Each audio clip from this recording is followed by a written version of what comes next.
But it is growing by leaps and bounds, and it's not about me or what I do, because it's not my message. It's a message of what was given to us and what the founders gave us, was in the Constitution. And I avoid using the terms, let's go back to the 19th century, let's go back to the gold standard, let's go back to the original intent of the Constitution, and it's all-inclusive, because there were flaws. There were. And you can do better on the gold standard. We certainly can do better when it comes with race relations and all these other things right now. We still have trouble with race relations when you deal with the enforcement of the drug laws. So we can move forward, but we pick up the good parts and move forward. And I think that people are coming together now. Not only are the people who've been paying these bills are sick and tired of it, because they're down about 49% paying for the 51%, but the people on the receiving end are getting pretty worried too, because they know our country's getting poorer. There's $1.5 trillion debt every year, $15 trillion national debt, owing foreigners $3 trillion, owing the Chinese money, these endless wars. American people know something has to change. It just can't continue. They will not always honor our dollar. Right now, we're getting away with too much. We print money, and the world still takes it. But they're still expecting us to bail out the world. They're expecting us to bail out Europe. And if at the rate we're going, if the dollar holds up, you and I will be owning Greek debt. But there'll be a limit. Common sense tells you there'll be a limit. We don't know when that limit will hit. It could hit next month, in a year, or 2 or 3. So my suggestion is be informed, get involved, participate. You have a job. The immediate job we have right now is to show this country that the state of Washington is behind the cause of liberty. And I thank you.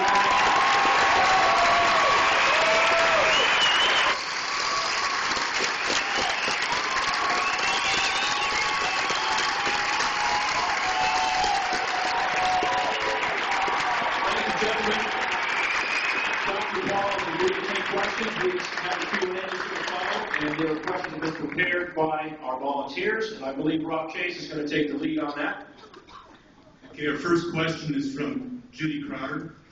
Hello, Dr. Paul. We want to thank you for standing up for the Constitution and our liberty all these years. We know it's been difficult. Okay, you talked about a couple of issues. The money issue is what I'm most concerned about. You said the value of our dollar is down by 98% purchasing power since the Federal Reserve in 1913. That's getting to a point where it could totally collapse. So my question is, I know you have bills in Congress to get rid of the legal tender laws so we can have gold and silver. Okay, so the issue is constitutional. The U.S. Constitution specifically prohibits the government, both the federal and the state, from issuing paper money. Article 1, Section 10 directly prohibits the states from issuing money, and Article 8's first draft back in the Constitutional Convention, it allowed the government to issue, but then they took that out by a vote of 9-2. The federal and the state governments cannot issue paper money. So, my question is, since neither the state, the federal, or the state can issue this paper money, it's unconstitutional, they can only write legal tender laws that use gold and silver, how do we get the Federal Reserve dollar note, which is a private issued dollar, and is it a constitutional dollar? How do we get to that point?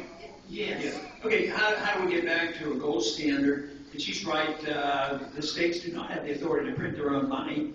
They are instructed to use only gold and silver as money. The overhaul, the biggest thing you have to do is repeal the Federal Reserve Act. That's what you would have to do. If you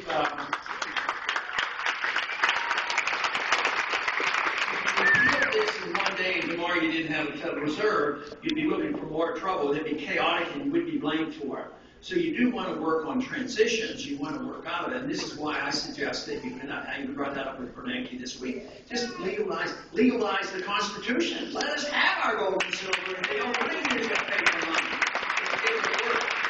Now, the best example to study this, but it's not comparable today, but after the Civil War, they went off the gold standard. Wars tend to get governments always to abuse the money. They went off the gold standard in 1861, and then they printed greenbacks, and of course it lost its value and gold price went up. But in 1875, they wrote a Restoration Act in a 3-year transition period. So they started withdrawing greenbacks. They balanced the budget. They weren't fighting wars overseas. They didn't have a welfare state. And back then, they actually believed that the government might do what they tell them. So there was trust restored.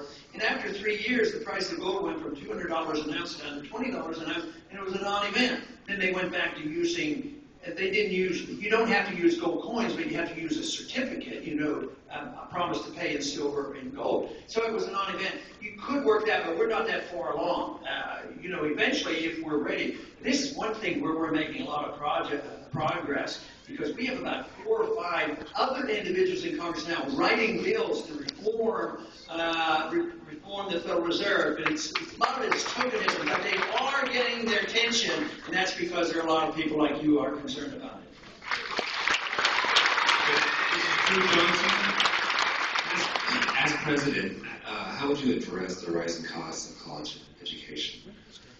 How would I address the subject of the rising cost of college education?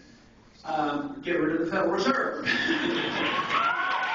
Because, the other day, people talk about the price of gasoline. They say, what are you going to do with the price of gasoline? Well, the price of gasoline, goes up because the value of the dollar goes down. But if your wages went up equal, let's say the government increases the money supply by 50%. Since the crisis came, they've been doing 200 to 300%. But let's say the prices go up 50%. If your wages go up 50% and all prices go up 50%, it's no big deal.